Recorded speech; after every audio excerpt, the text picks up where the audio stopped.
Welcome back to Close Up. If you haven't noticed, we are in the run-up to the midterm elections, and that may change the way Washington looks, or it could further reinforce the choices voters have already made. Will more voters get to the polls, and which party will inspire its base? Here to talk about it all, Professors Dante Scala and Chris Gualtieri. Thanks so much for joining us. You're welcome. With your insight. We want to start with that last point. So do you think, as polarized as the country seems now, will we actually see a high turnout, or do you think people lose the steam by the time it comes to Election Day?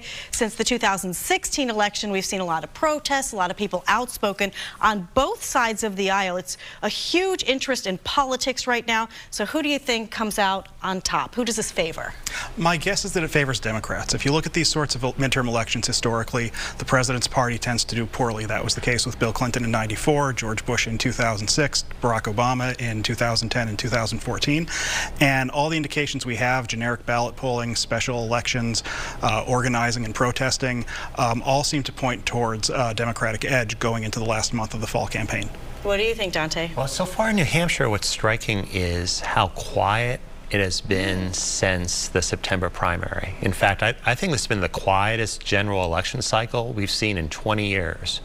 There are very little in terms of outside groups or the national parties participating in congressional races. I mean, we've seen elections where it's just, ad to ad to ad, side by side after, at the 5 o'clock news and so forth. This time so far it's been quiet, and that's not good news for Republicans running against Democrats for Congress, and also may not be good news for Democrats trying to unseat Chris Sununu. But we're all kind of waiting for, for something to happen, because it is very newsy nationally speaking in terms of politics. But here in New Hampshire, we've kind of kicked into second gear after the primary. We're waiting to see what kicks it up a notch. Yeah, and I know the 5 o'clock news, so we'll see when those ads do go back to back to back to back, something that we kind of wait for here in New Hampshire. What about the young vote? Because we keep seeing the get out the vote. Will that make a difference? It might. I mean, the problem with the young vote is that young people just don't tend to vote. They're very mobile. They're in college. I think there's a lot of confusion amongst college-age voters with the new voting laws that have been passed in the state.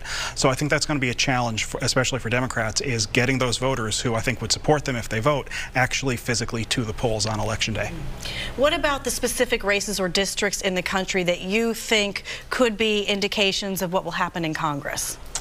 Well, in terms of states certainly to watch, in the House of Representatives, it's all about suburban districts, which might have moved toward Hillary Clinton away from the Republicans in the 2016 election. So if you think in terms of New Hampshire, New Hampshire's first district, which is typically a swing district, watch for those towns in New Hampshire that tend to be wealthy, more prosperous, more college-educated people going to vote. That's a good sign for how other districts around the country might go. In the Senate, it's about whether Democrats can hold their own in red states, places like North Dakota, Indiana. That's going to tell us whether there's a split decision on election night, where the Democrats take the House, Republicans keep the Senate, or whether the Democrats could have a huge night and take back both chambers of Congress, and then things could look very different going into the cycle between 2018 and 2020. Extremely different. Now, you talked about that first congressional district. We've seen it ping pong back and forth between the parties. Is this seat dependent on any independent voters this time? For sure. I mean, I think independent voters are there, and they are the voters who tend to be rather skeptical of the president. I mean, Democrats are dead set against him. Republicans are largely for him. But those independents, the question is, are they skeptical of the president? Will that skepticism transfer to, say, Governor Sununu or to those Republicans running for Congress? But also, will they turn out to vote? Right? Partisans turn out to vote. Independents tend to turn out for those big events every 4 years rather than every 2 years. And Chris, maybe we should also include undeclared, not just independents. That's right. And I think the thing to remember with the first district is that as swingy as it is, it swings with the rest of the country. When Democrats pick up seats in the House, it tends to go Democratic. When Republicans are picking up seats in the House, it tends to go Republican. So I think the first district could be a really good bellwether for how the country's going on election night. A lot of people watching that one.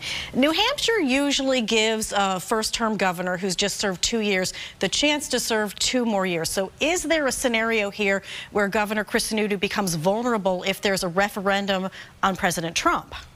It's possible, and I think that's always been the scenario that if I were working for the Sununu campaign would keep me up at night. Every midterm wave election, there are always these candidates who run really good campaigns, they're personally popular, and yet something happens on election day. You could see Jim Talent, this happened to him down in Missouri in 2006, Kay Hagan in North Carolina back in 2014.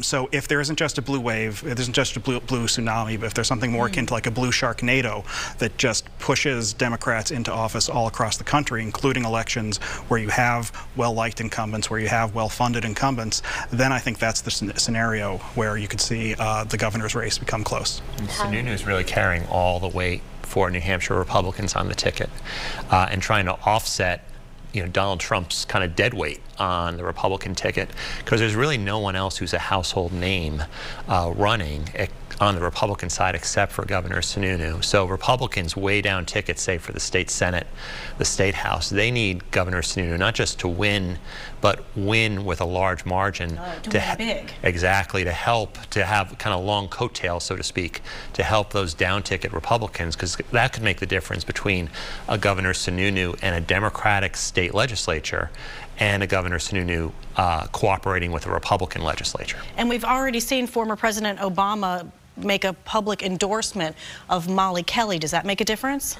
I'm not especially, unless it brings a lot of money with it. I mean, if Obama donors are going to open their wallets nationwide and start giving to Molly Kelly's campaign, that makes a difference. But other Democratic elite groups from the outside have to follow the former president's lead and get involved in the race and spend money here, because I don't think she can do it all by herself, Democratic wave or no Democratic wave. We do want to touch on the 2nd congressional district, because Democrat incumbent Andy Kuster going for a record 4th term. Is that district strongly Democratic now? I wouldn't say it's strongly Democratic necessarily, but I think she had a very close election in 2016, and I think she's responded to that as you'd expect. She's raised a lot of money early. She has worked to build her relationships within the district, and I think she's really well positioned, especially because I think there's a scenario where she could lose, but I think 2018 is looking to be a strong enough Democratic year that I think she's in pretty good shape. What do you think, Dante? Yeah, agreed. I mean, I think she had a close call 2 years ago. Incumbents don't want to let that happen twice, because I think she wants to send a message to future challengers in 2020 and beyond that she's not someone to mess with. So I think she wants to not only win, but win convincingly. And all the fundamentals, fundraising, the national mood are on her side this time. So here we are with an all-female delegation. Women's issues clearly in the forefront as we head into the midterm elections. How important are women voters? They're crucial. I mean, they are. I mean, it's really all about college-educated women turning out to vote and really taking their measure of revenge against Donald Trump from 2 years back, and also everything that's happened since, the Me Too movement and so forth. I think we're going to see how that social movement is translating into political action in a month or so in 2018. And the Kavanaugh hearing and the nomination, all that controversy, that's just the icing on the cake, so to speak, because those women were already energized to vote. So this is just one more thing, but I think they were already there in a mood to vote and vote decisively. All right, we'll see what the turnout is come Election Day. Thank you so much for joining us.